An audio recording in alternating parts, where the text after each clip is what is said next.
eu fico ainda perplexa com a quantidade de gente que acha ou que não acha elementos suficientes para a gente criticar um contrato de mais de 100 milhões de reais. Cara, 100 milhões é muito dinheiro. A gente Nem nos maiores escritórios de advocacia do país isso é praxe, né? E a gente não tá falando de um deles. Se fosse 1 milhão, a gente ainda olharia assim, pô, é bastante, mas daqui a pouco, né? Tem escritórios que cobram 2 milhões. Agora, 130 milhões de reais para uma banca de advogados que é da esposa do ministro, não tem como eu não fazer, né, a suposição ou a interpretação de que é um valor que entra na casa do ministro. São 130 milhões de reais. Era para quê? Eu ainda estou muito impactada com uma notícia como essa. A gente vai falar dos fatos que são os mais atuais, né? A gente teve o Toffoli recuando, né, nessa questão de fazer a cariação do Banco Central com o Vorcaro. A PF, né, porque é a Polícia Federal quem tem que fazer, não é ministro do Supremo que se acha intocável, que se acha acima da lei, inclusive. A gente falou sobre isso ontem, inclusive. Exatamente. Né? Também o ministro do Supremo que teve um apoio muito contundente de uma fatia significativa da sociedade, né, Gabriel? De uma fatia significativa dos poderes constituídos, inclusive, claramente se sentiu, me parece, eu tenho essa interpretação, se sentiu autorizado a fazer o que bem entendesse. Porque todo mundo hoje apoia o ministro, todo mundo, claro. Uma grande parcela, né, PG, da sociedade apoia. Longe de ser todo mundo. Não, né? É todo mundo, claro, mas a parte da polarização brasileira se dá justamente nesse debate sobre a atuação recente de Alexandre de Moraes nesse escândalo todo envolvendo uma tentativa, né, Gabriel, uma tática, um planejamento de golpe que foi durante 2 anos arquitetada. Isso, que aconteceu, né, gente? Exatamente. As provas estão ali. E ele já vinha cometendo abusos, né, Gabriel? Só para concluir, abusos, né, claro. Em decisões monocráticas que eram realmente, a gente comentava aqui, que não se sustentavam e que vinha sendo, como é que a gente diz assim, Kelly?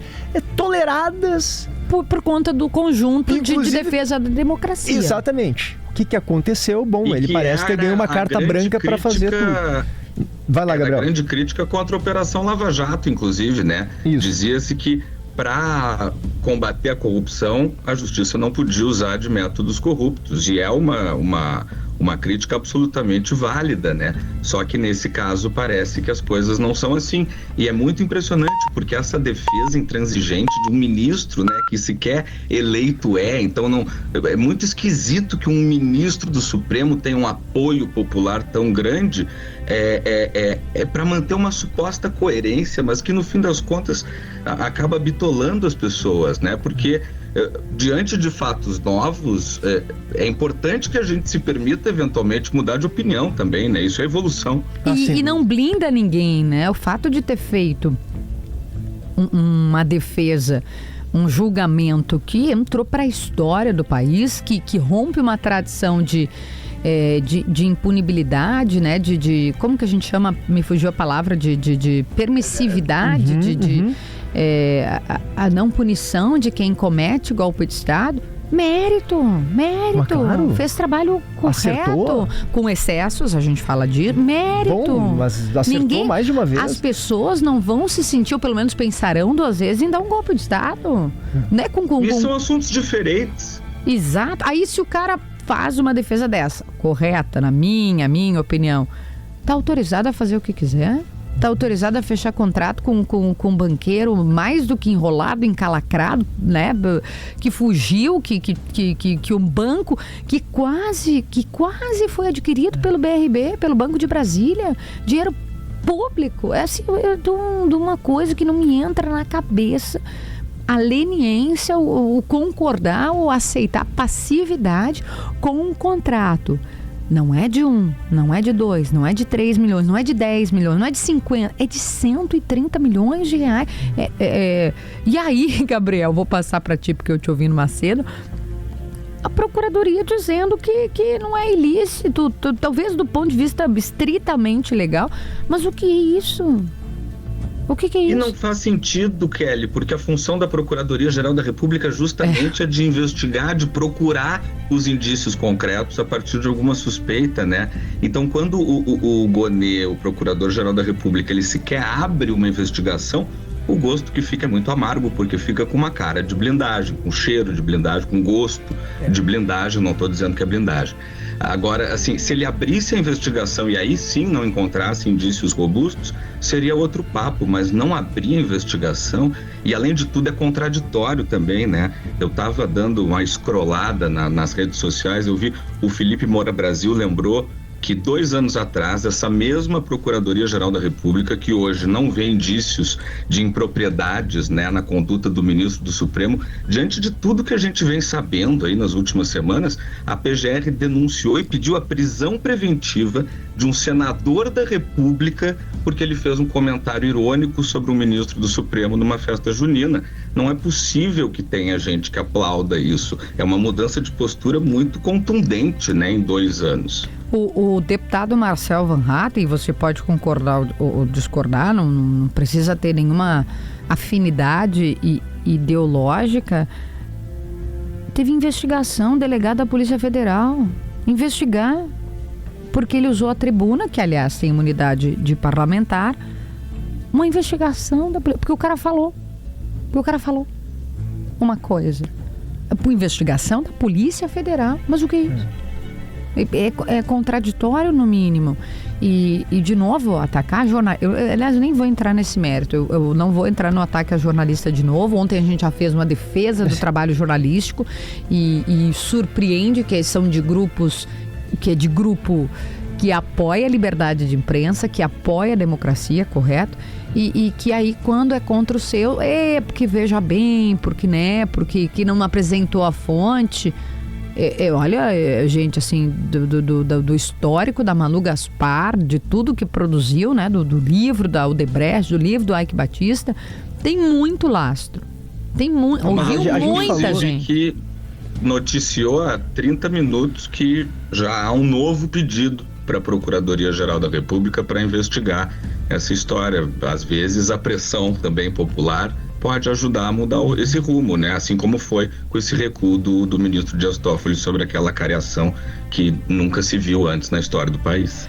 Olha, minha gente, é como disse o Gabriel, eu queria estar falando de uva passa, eu queria estar falando de tradição, o que a gente faz no Ano Novo, né? É a roupa, que é a cor da roupa, o PQP, né? Desculpa a palavra, PQP, né? Mas a gente falava sobre isso ontem, né, Gabriel Kelly? Assim, que o papel do jornalismo é justamente apurar os fatos, o que está ocorrendo e entregar para a sociedade, porque as pessoas ficam dizendo assim, tá, mas cadê a prova? Não, mas aí é que tá o ponto, né?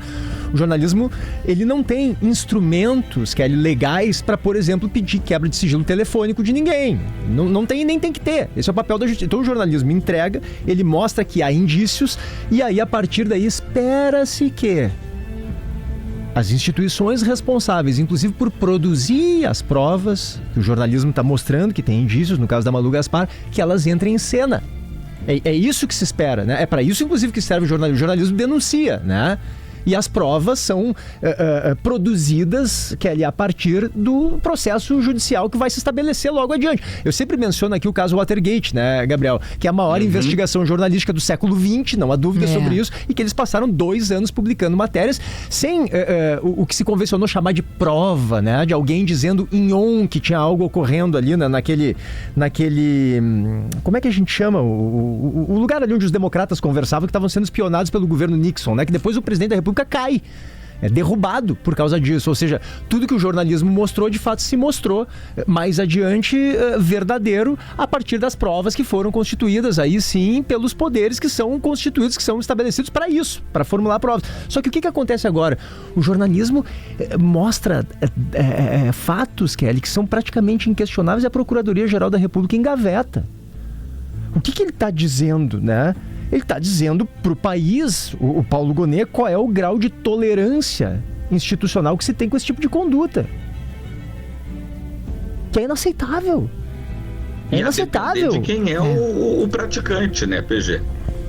Cara, eu arriscaria dizer pelo conhecimento de Brasília, já falei aqui, né? Fiquei muito tempo lá e retorno com alguma frequência, esse ano 3 vezes, que tem tanta gente enrolada, PG, porque o Vorcaro circulava por todos os segmentos, né? Por todos. A gente viu o que o Hélio Gaspari chamou de farofa londrina, né? Com presença de ministro, com festinha em Brasília, com jantar. Apareceu um jantar.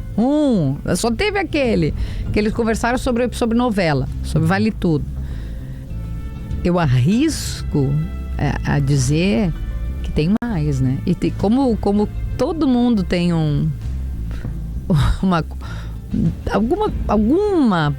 teve uma reunião, teve um contato, teve um pedido, teve que talvez, infelizmente, se protejam, né? Infelizmente. Dizem as línguas mais ferinas de Brasília que o celular do Vorcaro, além de ter uma proteção assim daquelas de chefe de Estado, tem conteúdo comprometedor para metade do plano piloto. E o que eu ouvi é para além dos escândalos financeiros. Aí entra numa outra seara que a gente não vai falar aqui, até porque o horário não permite, né? Mas de escândalos bem baixos, para dizer. Bem baixo, tipo o Bill Clinton, assim. Tipo. Mas vocês inventam. Eu vou te falar, o celular que aprendeu não fui eu, não foi o PG, foi o Gabriel, é a Polícia Federal. Aí fala com a Polícia Federal. Onde foi encontrado o contrato, inclusive. Que surgiu da cabeça de que não. A Polícia Federal encontrou mensagem, encontrou contrato, encontrou documento.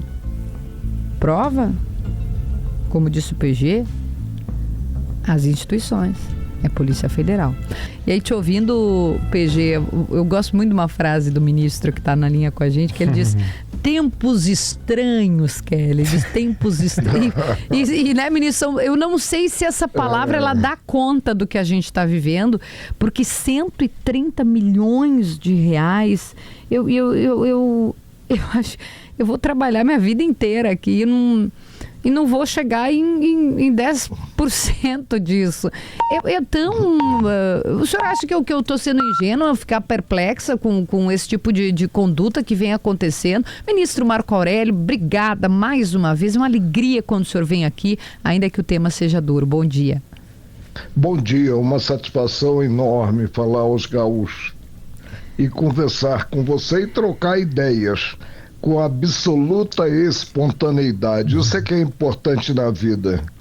É isso. Ministro, como é que o senhor resume o que... Eu vou entrar no Código de Conduta, tá? Mas o senhor tem uma leitura muito, já de anos do Supremo, né? De muita, para mim, precisão, inteligência, pela experiência que tem, mas eu queria que o senhor analisasse um pouco do momento, do cenário, né? Respeitando, claro, o senhor talvez não fale diretamente dos colegas. Para mim o momento é de tristeza. Por que tristeza? Porque todos que lá estão, como eu estive, estão de passagem. A instituição é perene e a última trincheira da cidadania. O desgaste institucional nos dias atuais é enorme.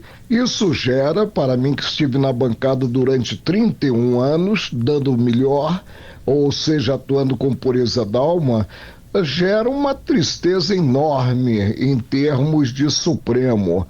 Precisamos realmente tirá-lo, como vem procurando fazer o presidente Fachin, da vitrine e adotar uma postura que realmente ressoe junto à sociedade e seja alvo de elogio.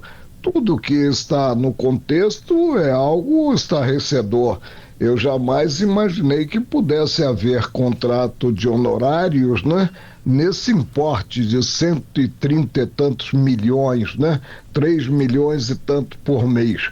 Mas não encontrou o chefe do Ministério Público Federal qualquer indício que levasse a uma investigação mais profunda para saber qual seria o objeto dessa contratação. É muito ruim em termos institucionais. Ministro, Olhando para esse episódio, assim, friamente, o senhor considera, claro, o senhor já está deixando claro que houve um erro de conduta que é inegável, né? Eu queria saber a que o senhor atribui esse erro de conduta, no caso aqui, vamos falar claramente do ministro Alexandre de Moraes, né? É um erro isolado, é sintoma de algo maior, né? Excesso de poder, autoconfiança muito grande dentro do Supremo, sensação de blindagem pelos outros poderes constituídos. Como é que o senhor avalia? Lembro-me que quando nós perdemos o grande ministro Teori Zavascki, eu estava na Serra, lá no Rio, e os jornalistas me telefonaram. E agora, ministro, eu ainda era titular no Supremo.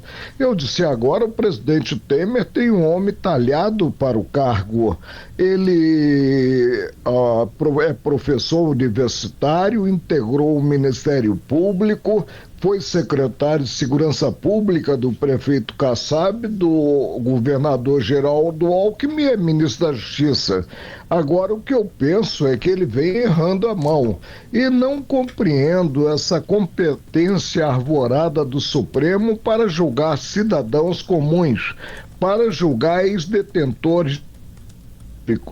O que havia sempre no Supremo, quando nós recebíamos um processo envolvendo cidadãos comuns e detentores da prerrogativa de serem julgados pelo Supremo, nós procedíamos ao desmembramento e mandávamos para a primeira instância o processo relativamente aos cidadãos comuns, observando o princípio do juiz natural, observando o devido processo legal. Agora o Supremo vem julgando os arruaceiros, depredadores, condenáveis sem dúvida alguma, de 8 de janeiro, né? E também como ex-presidente Bolsonaro, ex-ministro de Estado. Eu próprio, envolvido em um desastre de automóvel com vítima, titular do Supremo, meu juiz natural seria o Supremo, mas hoje eu sou o ex-ministro do Supremo, estou aposentado, portanto eu tenho direito ao meu juiz, ao que é o juiz de primeira instância. E é muito ruim, porque o Supremo, como eu disse, com essa competência largada, vai para a vitrine e aí o estilingue funciona. As críticas são muito severas. Não gosto do que eu ouço na rua, junto aos cidadãos comuns, sobre o Supremo. Para mim, isso gera uma tristeza, como eu falei, muito grande. Gabriel. Ministro, o senhor ficou mais de 30 anos na Suprema Corte. Uma acariação antes mesmo da tomada dos depoimentos é normalidade processual ou é um sinal de que realmente esse processo começa já muito torto? Começa torto pela competência. O que geraria a competência do Supremo para julgar esse pessoal do Banco Master? Eu não sei. Se falou que teria havido notícia da venda de um imóvel ou proposta de venda de um imóvel que pertenceria ou teria como comprador um deputado federal. Mas isso é muito pouco para atrair a atuação do Supremo. E torno a repetir, o poder não decorre do alargamento da competência, mas sim da postura que se adote fidedigna, considerada a lei das leis, a Constituição Federal. Isso é que é de importância maior. Supremo é guarda da Constituição Federal, mas como toda instituição pátria, ele está submetido também à Constituição Federal. E aprendemos em nossos lares que o exemplo vem de cima. O que ocorre quando se força a mão no órgão máximo do judiciário? Qual é o exemplo que se dá aos demais órgãos do judiciário? É um exemplo péssimo. Senhor, eu gosto sempre de lembrar, né, foi um dos votos, aliás, foi o voto único, né, naquele inquérito do fim do mundo, já apontar lá atrás, quando tinha... Pode falar mesmo. É algo incompreensível, porque a Procuradora-Geral da República à época, por sinal uma ex-aluna da UNB, Raquel Elias Ferreira, pediu o arquivamento do inquérito, quer dizer, o Ministério Público é o titular de uma ação pública incondicionada que venha a ser proposta. pediu o arquivamento e não arquivaram. O inquérito está tramitando há mais de 5 anos e eu não sei onde ele vai chegar. Agora, isso é que desgasta a grande instituição que é o Supremo. O dano eu acho que o senhor foi muito feliz em dizer, o dano é a instituição, mais do que, claro, né, pessoalizado na conduta do ministro, mas aí você vê as pessoas no Brasil bradando contra o Supremo.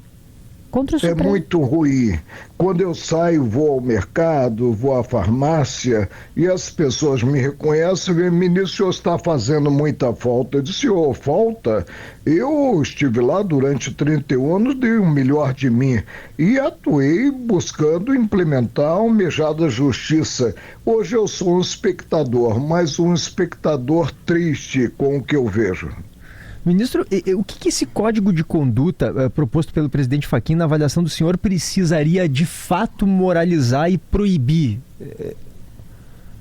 Em primeiro lugar, mais importante do que o aspecto formal é a realidade. É a compenetração de cada qual, é a postura que cada qual adote, que deve guardar, sem dúvida alguma, parâmetros que seja uma postura exemplar.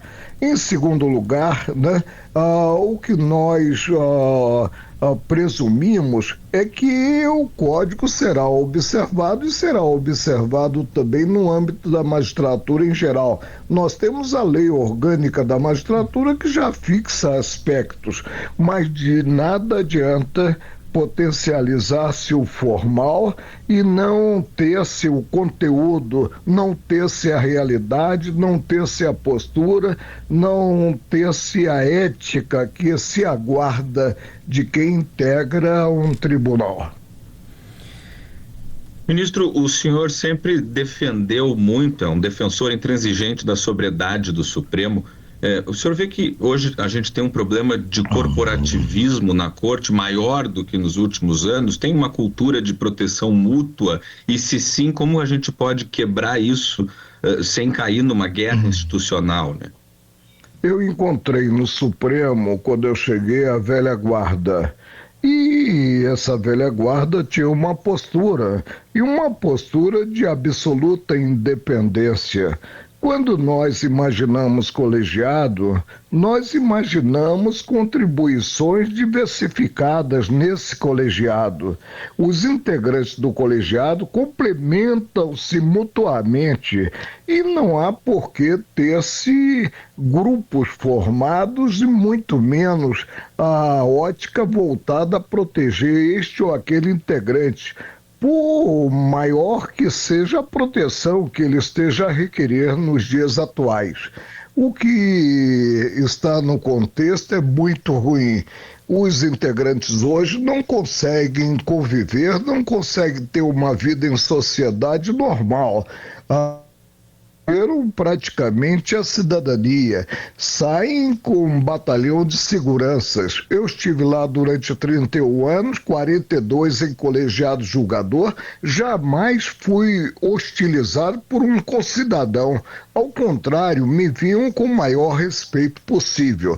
Alguma coisa errada está ocorrendo e é preciso rever as práticas adotadas. O senhor apontou, vou voltar na tua pergunta, PG, e a resposta do ministro do Código de Conduta, porque ontem, conversando com também ministro, né, que já deixou a corte, Celso de Mello, ele falava... Um grande juiz, sem dúvida alguma. E que assim como o senhor, cada voto era um aprendizado, inclusive para nós leigos, né, que acompanhávamos, e ele disse o seguinte: um código de conduta não reduz a independência dos ministros, que a gente parte do princípio que deveria ser algo basilar. Mas ele diz, ao contrário, protege-a, afastando suspeitas, prevenindo constrangimentos e fortalecendo a autoridade moral das decisões da corte. Exatamente o que o ministro está dizendo, né, da instituição.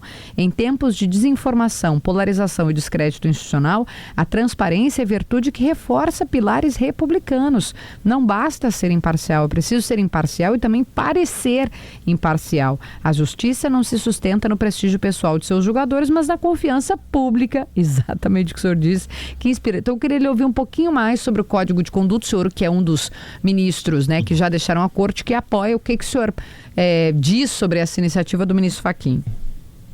Conduta é postura, conduta é observância da ética tão cara à sociedade. E tudo que vem a ser feito, daí eu ter elogiado o ministro Fachin, ter dito inclusive que se lá estivesse, votaria a favor do Código de Conduta, e está para ver aprovado esse código, né?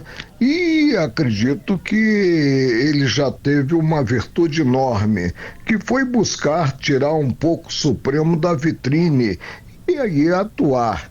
E você falou bem, é importante que se tenha uma visão precisa da atuação do órgão. Não basta que o juiz seja independente, ele precisa parecer que é independente, porque a leitura do cidadão comum é uma leitura imediata, é pelos votos proferidos, é pela convivência em sociedade. Eu, por exemplo, eu sempre frequentei aqui os encontros sociais e nunca tive problema algum, ao contrário, tinha a respeitabilidade de todos. O Código de Ética é uma advertência e ressoe como a busca de dias melhores para o judiciário brasileiro. E o senhor acha que tem chance de avançar? Porque pelo que eu estou vendo, quem já deixou a corte é quem apoia, né, PG? Mas ali dentro, o Fachin, a Carmen Lúcia, talvez, pelo que a gente acompanha. Lá dentro, os que estão lá, os ex-presidentes apoiaram em massa, né? E não vejo como se refutar e entender que é uma diminuição para o perfil dos julgadores. Não, os julgadores terão um perfil robustecido com balizas bem definidas. Agora, que essas balizas sejam respeitadas, e respeitadas principalmente pelos integrantes do Supremo. Ministro, como é que o senhor avalia a tentativa recente de dificultar, né, o pedido de impeachment contra ministros do Supremo, né, uma iniciativa do ministro Gilmar Mendes? Isso é um sintoma de quê na avaliação do senhor? Talvez seja um sintoma de que essa realidade, a possibilidade de um impeachment pode estar se aproximando e aí estão tentando se blindar disso? Não, uma ótica distorcida, porque nós somos julgados nos crimes de responsabilidade, somos julgados pelo Senado da República. E o acesso em si ao Senado é um acesso que tem que ser um acesso aberto, um acesso viabilizado a todos. Eu vejo como retrocesso cultural qualquer tentativa de impedir-se a atuação do cidadão, a atuação do povo brasileiro buscando a correção de rumos. Agora que o Senado decida o que entender de direito. Eu, por exemplo, quando estava no meu ofício judicial, as representações apresentadas no Senado, mas todas improcedentes, e jamais me preocupou a tramitação em si de uma representação. Eu não tinha nada a dever à sociedade no ofício judicante. Atuei como juiz com desassombro, com pureza d'alma, errando e acertando, já que a justiça é obra do homem, é passível de falha. Ministro Marco Aurélio Mello, eu quero agradecer imensamente. Hoje é 30 de dezembro e o senhor veio aqui nos atender. Fechando aí o nosso calendário, simples calendário. Agora que 2026 seja promissor, inclusive será ano de eleições. Eleições, para mim, que deveriam ser gerais, ou seja, alcançando também os municípios. Mas se realiza no Brasil eleições de 2 anos, inicialmente nos municípios e depois as eleições ditas gerais, que não são bem gerais. Agora, que o eleitor perceba a importância do voto. O voto é uno, mas se soma a tantos outros e implica a escolha dos representantes que praticarão atos que repercutirão na vida do eleitor. Isso é que o eleitor precisa perceber e que escolha realmente os melhores.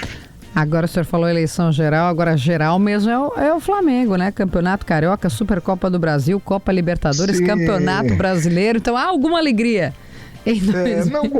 Não gostei do desfecho, acho que ele jogou bem contra o PSG, mas não gostei do desfecho na batida de pênaltis, quando o goleiro russo do PSG agarrou 4 pênaltis. Mas foi um dia infeliz para o Flamengo, que nos deu muitas alegrias em 2025.